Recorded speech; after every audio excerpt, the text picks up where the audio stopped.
Bonjour mes frères et sœurs, je vous souhaite dans le Seigneur une bonne journée. Que le Seigneur soit votre force, votre inspiration, votre soutien, votre joie, votre paix. Acte 26, verset 11. Dans toutes les synagogues, je les ai souvent fait punir et je les forçais à blasphémer.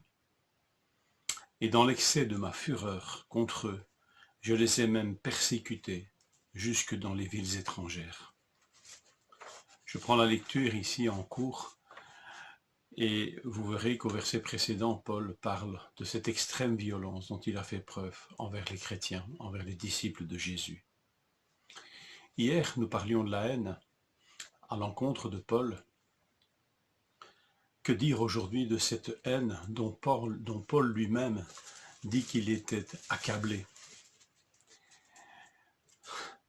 Ce n'est pas ici que le Seigneur lui fait payer cette haine qu'il a exprimée contre son Église. Le Seigneur n'est pas rancunier. Ce n'est pas œil pour œil, dent pour dent. Mais ici, nous avons une réflexion à faire, je crois, sur cette colère, sur cette haine, sur cette violence qui remplissait la vie de Saul de Tarse. Un des grands problèmes ici, c'est que cette haine, cette violence était tenue pour vertueuse de sa part, mais aussi de tous ceux qui faisaient son éducation, de tous ceux qui l'entouraient. C'est les sacrificateurs qui lui ont fait des lettres, et tout le monde l'encourageait dans cette voie. Pourtant, Paul était un homme malade, Saul de Tarse était un violent.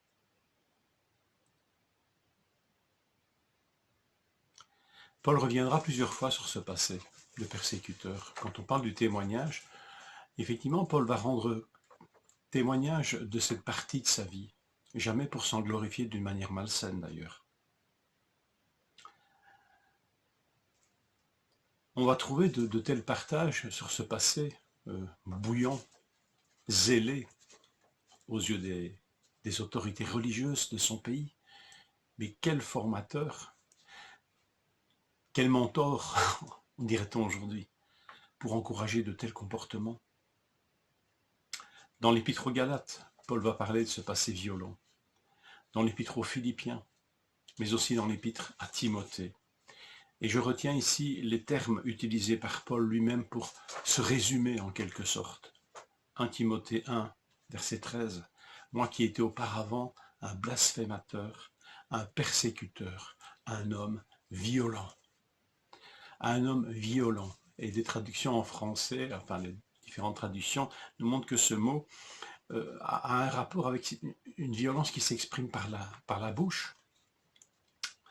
Une traduction va rendre par un insulteur, un outrageux. La violence de Paul ressortait par ses lèvres. La langue était l'instrument de sa violence. Et ce comportement, je le répète, était encouragé par ses pairs.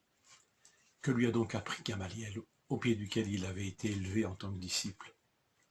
Vous connaissez peut-être beaucoup de versets bibliques, beaucoup de passages bibliques, mais apparemment, il n'avait pas appris la maîtrise de lui-même et de ne pas s'abandonner à la violence.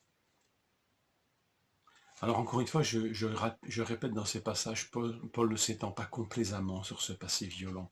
Il y a parfois comme ça des témoignages de chrétiens qui ont eu un passé violent bien officiel, et on a parfois la curieuse impression que quand nous allons écouter cette partie-là du témoignage. Comme si nous baignions complaisamment dans un climat de violence. Combien cette violence et toutes ces déclinaisons, y compris cette déclinaison verbale, peut être tolérée dans nos vies, peut être érigée en vertu. Est-ce que je suis prompt à m'enflammer pour des causes, même celles de l'Évangile, en exprimant de la colère pour tous ces pécheurs, ces incrédules, ces corrompus, etc. Est-ce que cette violence est au bord des lèvres tellement vite? La violence chez Saul de Tarse passait pour du zèle, je l'ai dit, de la passion. Voilà le problème de la violence, c'est qu'elle peut se revêtir d'habits très convenables. Alors qu'avec la haine, sa sœur, elles sont un véritable cancer de l'âme. Chez Paul, vous avez vu, elle s'exprimait, cette haine et cette violence, par la langue, en accusation, en suffrage pour les condamner, en injure, en excitation. Quand nous la voyons poindre en nous, dénonçons-la et utilisons l'arme de la grâce de Dieu, cette grâce qui nous a été faite. C'est ce que Paul va dire en Timothée 1,14, après avoir dit qu'il était un homme violent. Cependant, il m'a été fait grâce parce que j'agissais dans l'ignorance et dans mon incrédulité. Si nous la voyons poindre chez nos frères, chez nos sœurs, chez nos fils ou nos filles, soyons-en préoccupés et jamais fiers. Prions afin d'être des moyens de grâce pour eux, afin qu'ils n'en deviennent pas coutumiers, pas plus que nous d'ailleurs. Proverbe 18, 21 dit ceci: la mort et la vie sont au pouvoir de la langue. Saul de Tarse exprimait toute sa violence avec sa langue et apportait la mort.